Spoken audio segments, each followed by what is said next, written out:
जय जोहार। मैं हूं कमलेश। कल हमने आपसे बात की रेल प्रबंधन की लापरवाही पर, रेल प्रबंधन की नादिरशाही पर, उनकी तानाशाही पर। इस विषय पर बहुत सारे लोगों ने चर्चा की। कुछ लोगों ने मैसेज भेजा, कुछ लोगों ने व्यक्तिगत तौर पर मुलाकात करके कहा कि ठीक है, हमको इस तरह से मतलब खामोशी इख्तियार नहीं करना है, अब हमको बोलना है, और बोलने के बाद जब आँख नहीं खुले तो फिर उनके ऊपर प्रहार करना है। ये वैसे ही करना होगा जैसे हमारे प्रदेश में पिछले कुछ माह से सशस्त्र बल ने नक्सलवादियों के साथ चर्चा करना नहीं, अब सीधे सीधे उनके ऊपर प्रहार करना शुरू कर दिया है। हालात इस तरह के निर्मित हो गए हैं कि अब नक्सलवादियों को बैकफुट पर आना पड़ रहा है। अब ये खबर जब अखबारों में, चैनलों में आती है तो स्वाभाविक है कि वो लोग इस पर ज़्यादा जिज्ञासा प्रकट करते हैं जो इसके बारे में बहुत जानकारी नहीं रखते। मुख्यतया वो बच्चे जो अभी पढ़ रहे हैं, जिनको अभी सिर्फ और सिर्फ अपने पुस्तकों से मतलब होता है, वो बाहरी दुनिया के बारे में बहुत ज़्यादा जानकारी लेकर अपनी फ्लॉपी को फुल नहीं करना चाहते जल्दी, ये कह लें। तो वो फिर चर्चा करते हैं, किसी न किसी से बात करते हैं। तो ऐसे ही एक दो लोगों ने हमसे भी चर्चा की, फिर से कि कमलेश भाई, इस विषय पर भी थोड़ी सी जानकारी, मतलब जितना आवश्यक है उतनी हमको दी जाए। तो ऐसे लोगों के लिए मैं आपको बता दूं कि हमारा देश अंग्रेज़ों के चंगुल से आज़ाद हो चुका था। जब उस वक्त जो हालात थे उससे इतर जब देश आज़ाद हुआ तो स्वाभाविक है कि एक नई फिजा तैयार होने लगी।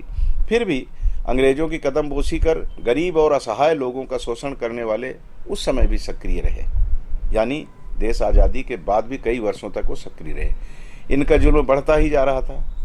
तभी पश्चिम बंगाल के नक्सलवाड़ी गांव में 1967 में कानू सान्याल और चारू मजूमदार ने जिस सशस्त्र क्रांति को जन्म दिया था, वही क्रांति बाद में नक्सलवाद कहलाई। उस कालखंड में सक्षम लोग निरीह लोगों से अमानुषिक व्यवहार करते थे। जिस वक्त यह कथित सशस्त्र क्रांति प्रारंभ हुई, हो सकता है कि कानू सान्याल और चारू मजूमदार की नीयत ठीक रही हो, उनका कोई सिद्धांत रहा हो जिसके कारण लोग उनके हमराह बने। कालांतर में यह नक्सलवाद अपने सिद्धांत से भटक गया। जंगलों में इन कथित नक्सलवादियों की मनमानी शुरू हो गई। अवैध वसूली के जरिए धन अर्जित किया जाने लगा। सर्वहारा वर्ग के उत्थान के नाम पर लूट और डकैती की जाने लगी। कानून व्यवस्था बनाए रखने के लिए साधारण परिवारों से सरकारी सेवा में आए पुलिसकर्मियों व जमीनी स्तर पर अपने कर्तव्य का निर्वहन करने वाले सरकारी कर्मचारियों को इन कथित नक्सलवादियों ने अपना निशाना बनाना शुरू कर दिया। और फिर इनका मनोबल इतना बढ़ा कि इन्होंने लोकतंत्र के पहरुए यानी राजनेताओं को भी अपने निशाने पर लेना प्रारंभ कर दिया। कांग्रेस की एक पीढ़ी का ही झीरम घाटी में नक्सलियों ने अंत कर दिया था। भारतीय जनता पार्टी के जमीनी कार्यकर्ताओं पर भी कई हमले हुए, कई लोगों को हलाक किया गया। और यहाँ तक कि जो सशस्त्र बल के वो जवान जो साधारण परिवारों के, मैंने कहा कि साधारण परिवारों के लोग पुलिस में और सशस्त्र बल में भर्ती होते हैं, इनके कई बड़े हमलों में कई जवान हलाक किए गए। और फिर उसके बाद जो दृश्य उपस्थित हुआ कि छत्तीसगढ़ से लेकर के, छत्तीसगढ़ के जंगलों से लेकर और दिल्ली यानी हमारी राजधानी तक कुछ ऐसे दृश्य सामने आए कि मिठाइयाँ बांटी गई और ऐसा कृत्य किया गया जिससे लोकतंत्र की पर भरोसा करने वाले देशवासियों का खून खौलने लगा। अब पिछले कुछ माह से छत्तीसगढ़ में जिस तरह की कार्रवाई सशस्त्र बल कर रहा है, उससे नक्सली बैकफुट पर आ गए हैं। अब तक लगभग 150 नक्सलियों को मौत के घाट उतार देने वाले जवानों के हौसले बुलंद हैं। यही कारण है कि अब कथित नक्सलवादियों को लगने लगा है कि उनके खात्मे का दिन नज़दीक आ गया है।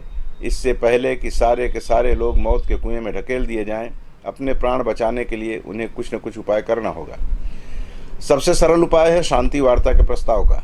छत्तीसगढ़ सरकार भी चाहती है कि हमारे प्रदेश से नक्सलवाद पूरी तरह खत्म हो जाए। इसके लिए अक्सर शांतिपूर्ण रास्ते का अनुसरण करने की सलाह नक्सलवादियों को दी भी जाती है। अब यदि नक्सली संगठन मजबूर होकर ही सही चर्चा करने को राजी होते हैं और बात आगे बढ़ती है तो निश्चित ही यह स्वागतीय कदम होगा। भारत में शांति के टापू के नाम पर प्रसिद्ध छत्तीसगढ़ के माथे पर लगा नक्सलवाद के कलंक का टीका मिट जाने के बाद इस प्रदेश के विकास को ऐसा पंख लगेगा जिसे देश ही नहीं पूरी दुनिया देखती रह जाएगी। इसलिए नक्सलवाद को समर्थन देने वाले कथित नक्सली ये लोग अगर चाहते हैं कि कुछ रास्ता निकले और वो रास्ता हमारे प्रदेश की सरकार को, हमारे कानून को, हमारी व्यवस्था को अगर रास आ जाता है तो इससे बेहतर और कुछ नहीं हो सकता।